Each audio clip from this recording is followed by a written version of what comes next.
Welcome to this explanation of how DMARC can help your organization meet the PCI DSS requirements 5.4, which is anti-phishing mechanisms, protect users against phishing attacks. My name is Tim Draegan. I'm the founder and CTO of DMARcian and one of the primary authors of the DMARC technical specification.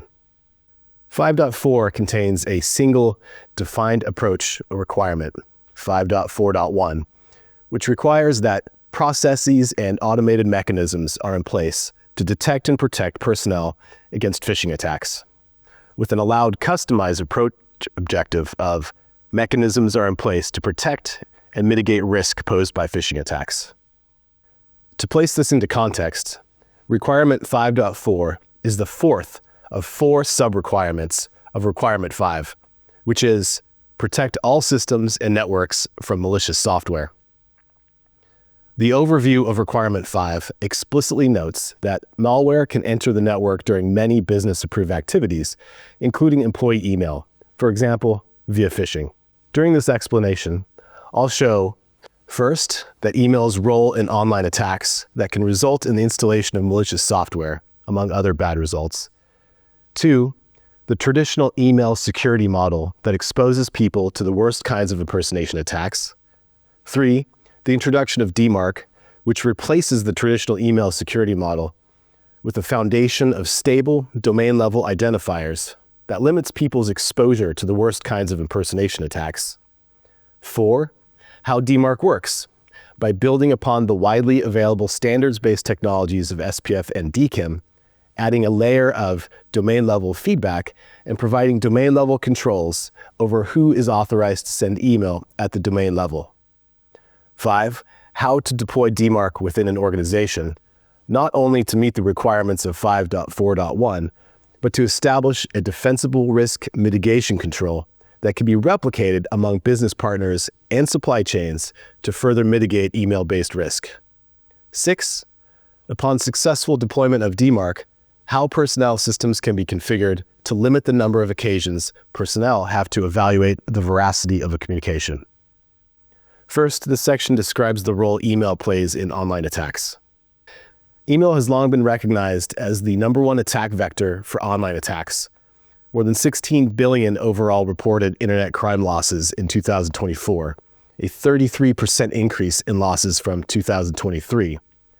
2.8 billion of that 16 billion in losses are from business email compromise. Business email compromise is another term for phishing in the business context. Phishing uses email to impersonate a trusted entity in order to trick a person into revealing protected information or granting otherwise unauthorized access. Phishing remains #1 for 3 simple reasons. 1, email is used everywhere, by everyone, all the time. 2, no one owns email. Email is not a product provided by a single company. Email is a result of many separate systems all interoperating in different ways to provide a global service. 3, email predates the World Wide Web, is arguably the largest installed application on the internet, and comes from a time before modern internet security was invented. Due to email's universal presence, it inadvertently finds itself leveraged as the first tool of choice when attackers are looking to break into an organization. An increasingly hostile email environment led to the evolution of ad hoc defensive technologies. This section briefly describes how and why those technologies came to be and the resulting arms race that has upped the stakes for everyone without meeting the promise of security. Email predates modern internet security. The first email messages were sent in the 1970s, where the focus was on making email work when computers were first being connected together. It would take a couple of decades before internet security as we know it came about. As such, by default, email does not include security mechanisms to protect itself from modern fraud. Today's email consists of many thousands of different systems that work together by adhering to internet interoperability standards. Those standards allow anyone to implement their own piece or component of the email system. This also means that any change in how email operates takes many years to gain traction, if any traction is gained at all. There's no way to get everyone to update so much software all at the same time. Rather than change how email works, the traditional email security model came into existence where most organizations have control, at the border into their own organization. Traditionally, organizations have had to filter out unwanted email, be it phishing, malware, spam, or other nuisance email.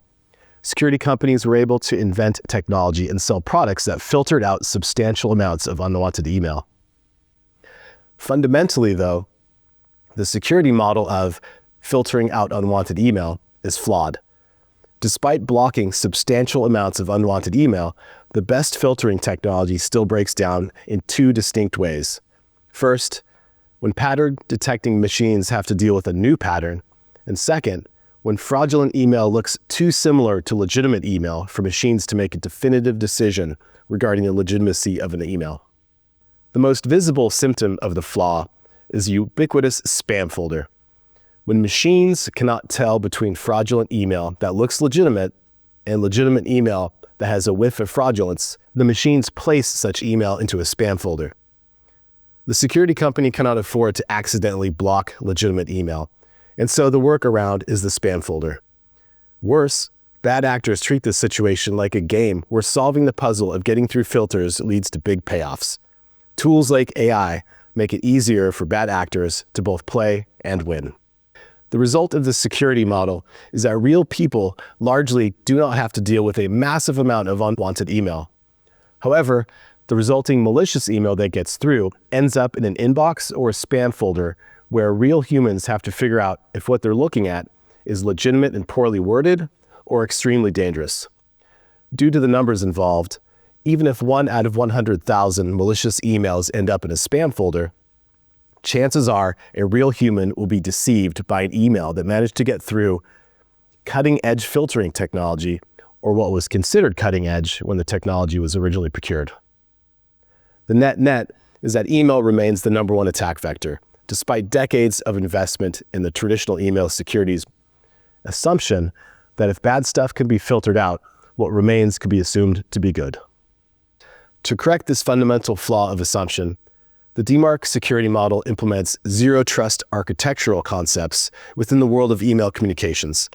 This section describes this implementation before diving into the technical details in following sections. Putting the most dangerous emails in front of normal humans to decide whether or not they're dangerous isn't a good model. Here's an illustrative example of how this not-so-good model looks today in the form of a spam folder.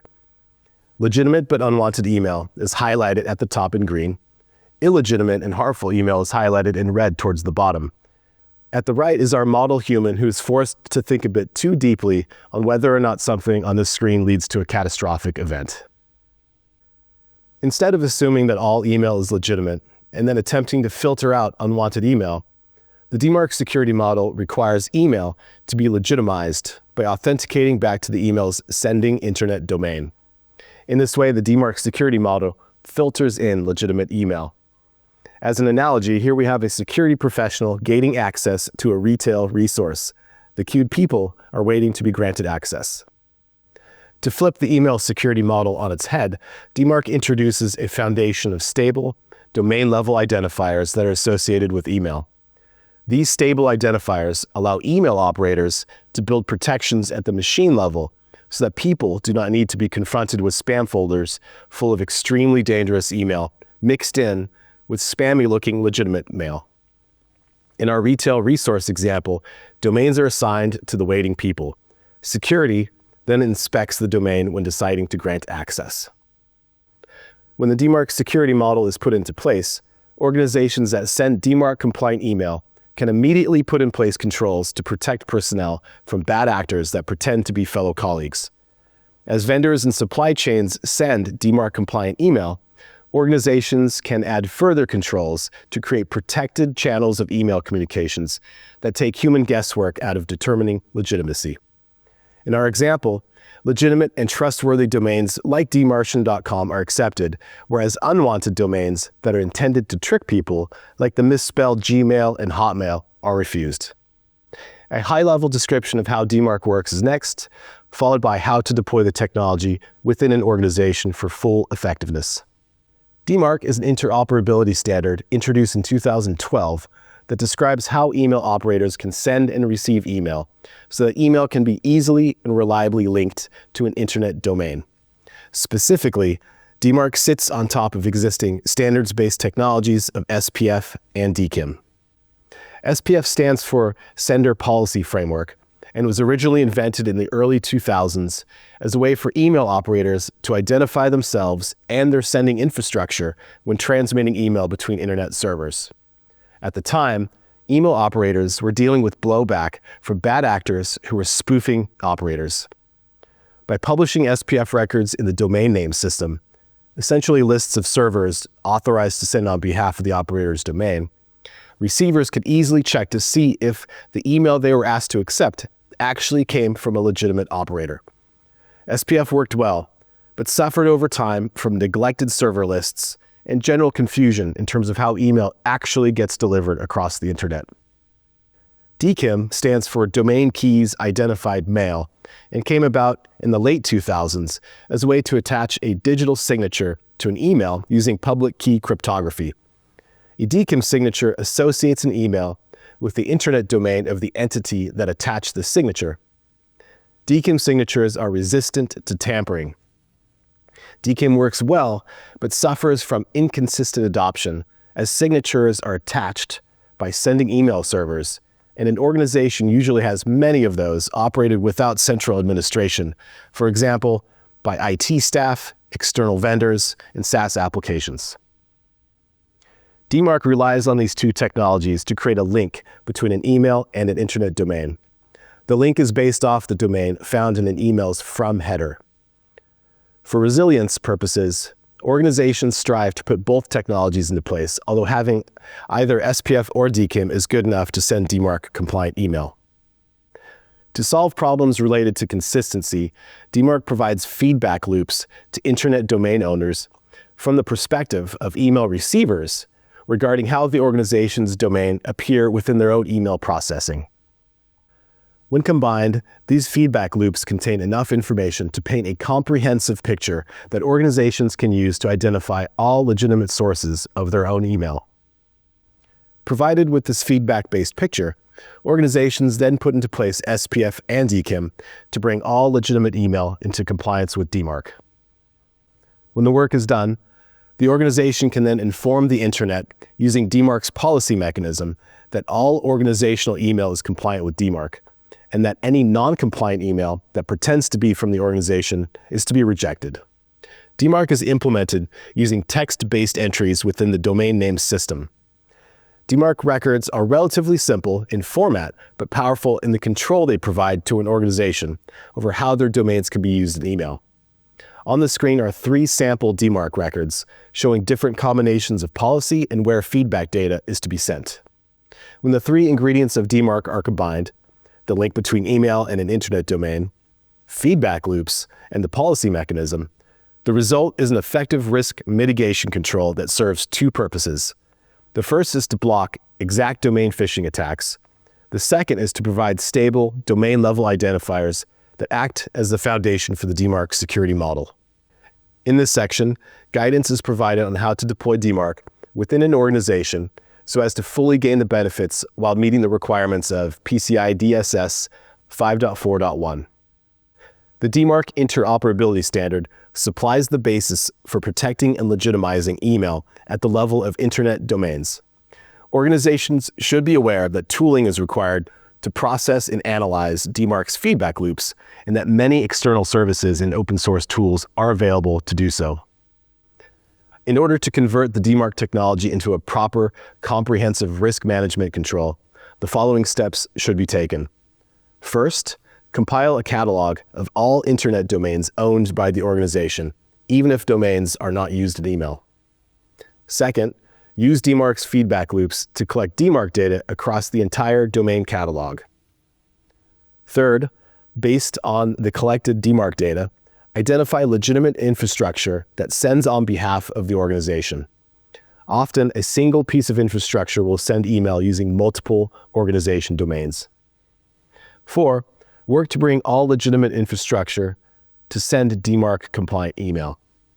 5, when DMARC compliance is in place, use DMARC's policy mechanism to tell the internet that only DMARC-compliant email is legitimate and that imitations can be rejected.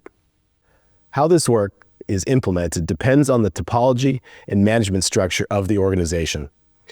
Often, the work is encapsulated as a project that identifies stakeholders, has a distinct beginning and ending, and leaves behind operational process that ensures the entire domain catalog remains in compliance with DMARC.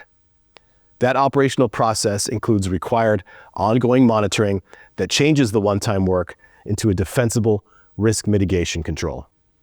When completed, a full DMARC deployment results in a complete domain catalog where DMARC controls are in place everywhere, publicly demonstrating that an organization's mitigation controls are in place to address the online world's #1 attack vector. The controls can then be leveraged directly by the organization to prevent attacks by bad actors who pretend to be personnel in an attempt to deceive actual personnel into sharing information or granting access. This forms the basis of the DMARC security model. The public nature of DMARC controls allow organizational and supply chain partners to check for DMARC compliance and to only accept email from the organization that is legitimate. When organizational and supply chain partners also send DMARC compliant email, the DMARC security model is extended to protect the communications between all participants, the organization and its partners, supply chain, customers, and any email operator that participates in DMARC. When DMARC is in place, organizations can now configure their internal systems to meet both the letter and the spirit of requirement 5.4.1, which is protect and mitigate against phishing attacks. The extra information supplied by the DMARC security model enables several relatively simple and effective defenses to be put into place.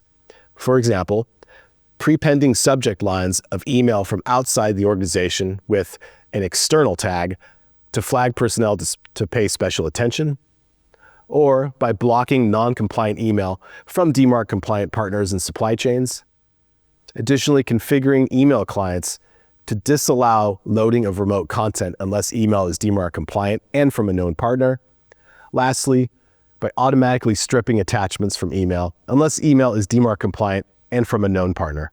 Other simple strategies can be employed for different categories of personnel, depending upon role and risk mitigation needs. In this way, PCI DSS 5.4.1 can be implemented within an organization to successfully mitigate risks associated with exposure of personnel when they are forced to evaluate the veracity of an email communication, such as the risk associated with spam folders and fraudulent emails that slip past it. This concludes how DMARC can help your organization meet PCI DSS requirements.